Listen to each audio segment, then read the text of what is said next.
Monopólios, oligopólios e cartéis são arranjos de empresas altamente prejudiciais aos consumidores e à população em geral. Os malvados empresários se reúnem para cobrar preços altos e forçar serviços ruins para os consumidores. Sem o governo, quem vai nos proteger desses empresários malvadões?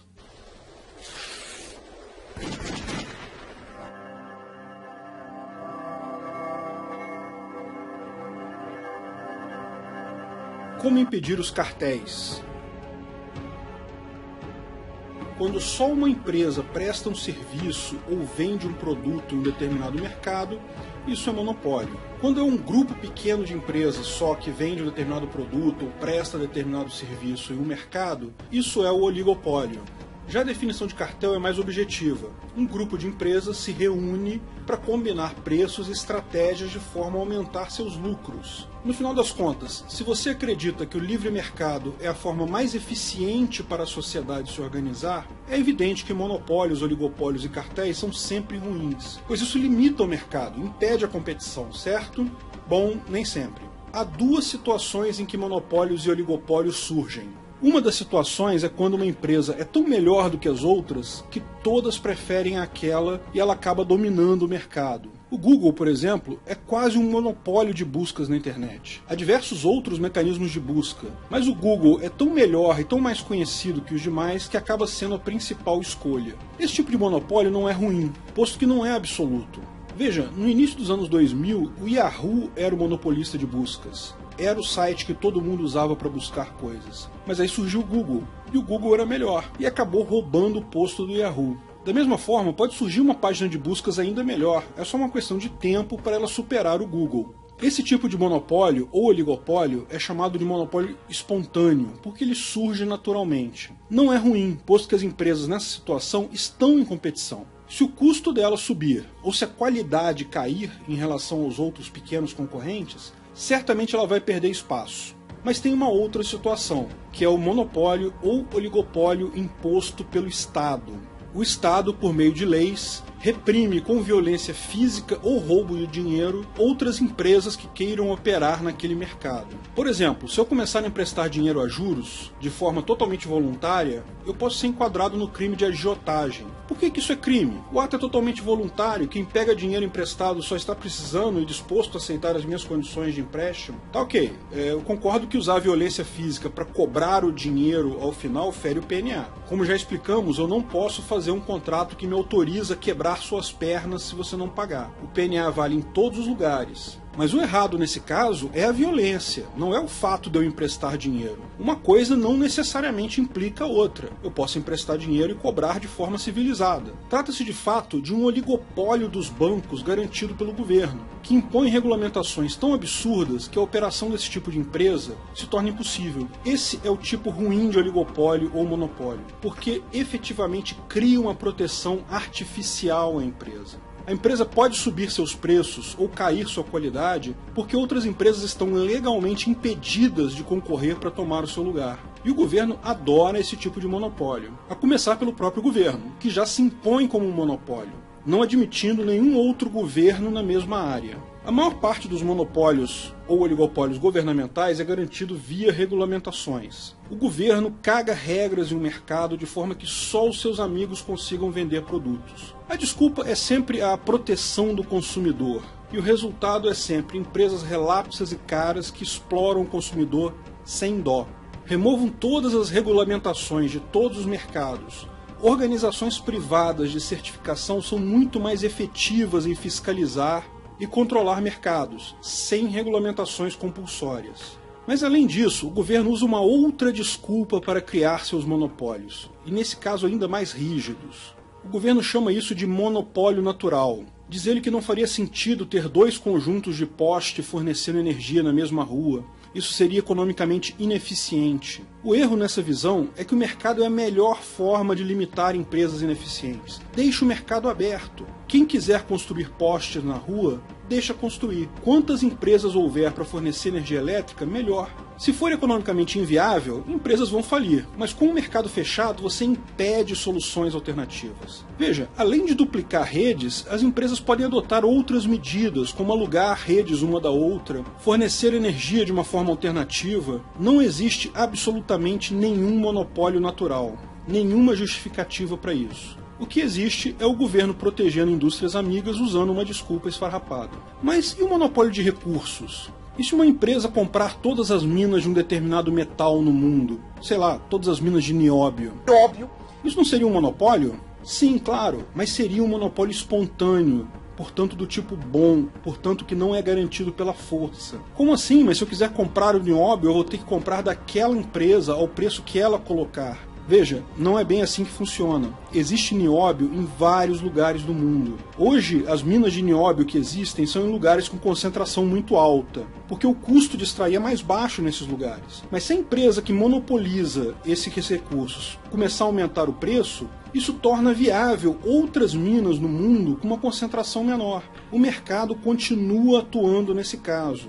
Quer um outro exemplo interessante? A De Beer, monopolista de diamantes. E no mundo todo ela tem uma quantidade enorme de minas de diamante. No auge da empresa, ela chegou a ter 60% do mercado de diamantes do mundo. Todo o marketing de diamantes como uma coisa romântica, como símbolo de noivado e compromisso, foi criado pelo marketing dessa empresa. Mas é ilusão achar que o preço dos diamantes é forçado para cima pela De Beer, porque se fosse isso, e os outros 40% do mercado?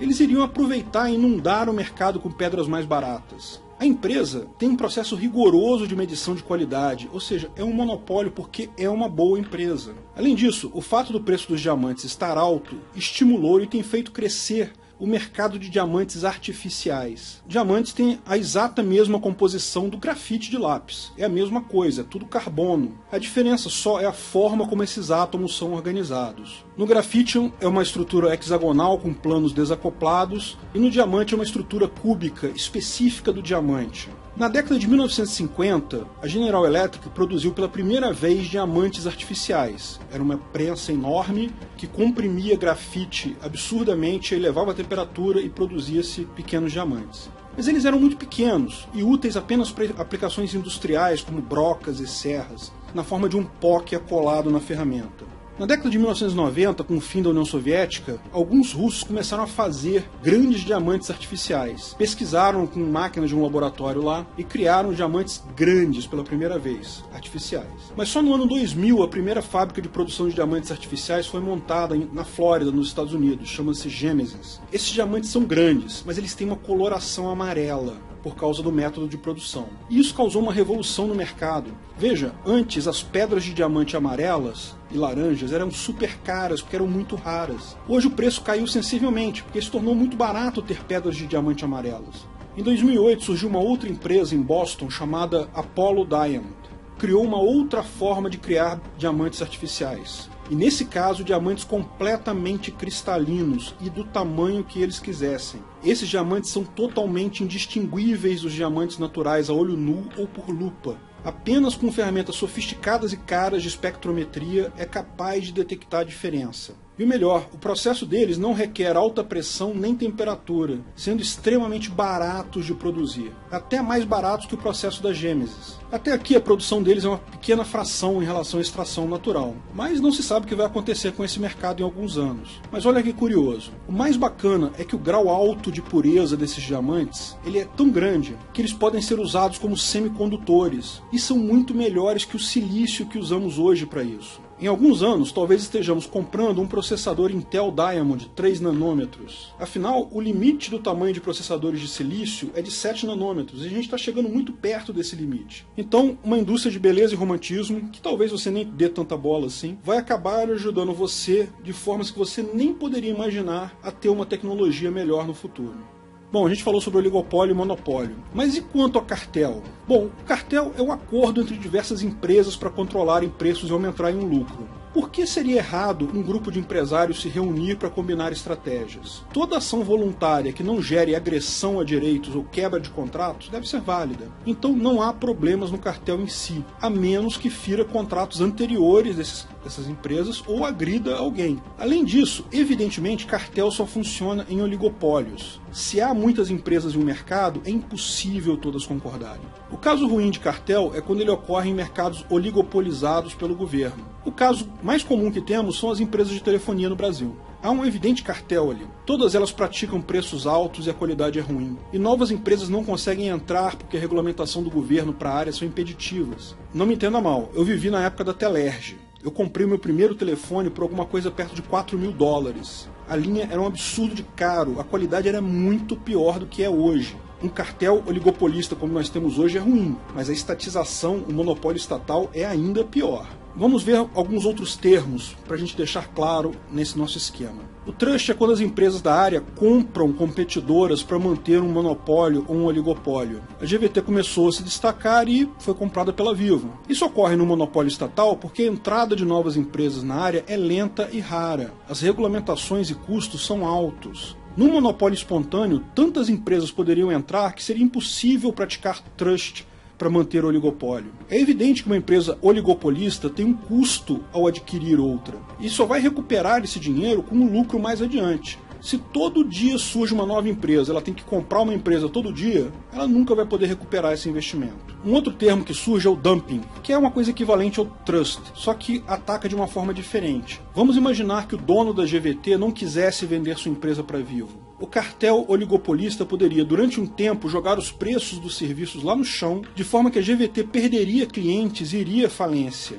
Novamente, isso só é possível em mercados com a barreira de entrada alta. Se não há regulamentações, haveria empresas entrando o tempo todo. Fica impossível o clubinho baixar o preço sempre, senão eles vão à falência. O problema dos cartéis é daqueles tipos de problema conhecidos em que o governo quebra suas pernas e depois te dá muletas. O governo é o único culpado pela existência de cartéis. E depois fica criando mecanismos paliativos para dizer que combate os cartéis, que ele que protege você dos cartéis. Esqueça o que o seu professor keynesiano te ensinou na faculdade. Sem governo, não há necessidade de combate aos cartéis.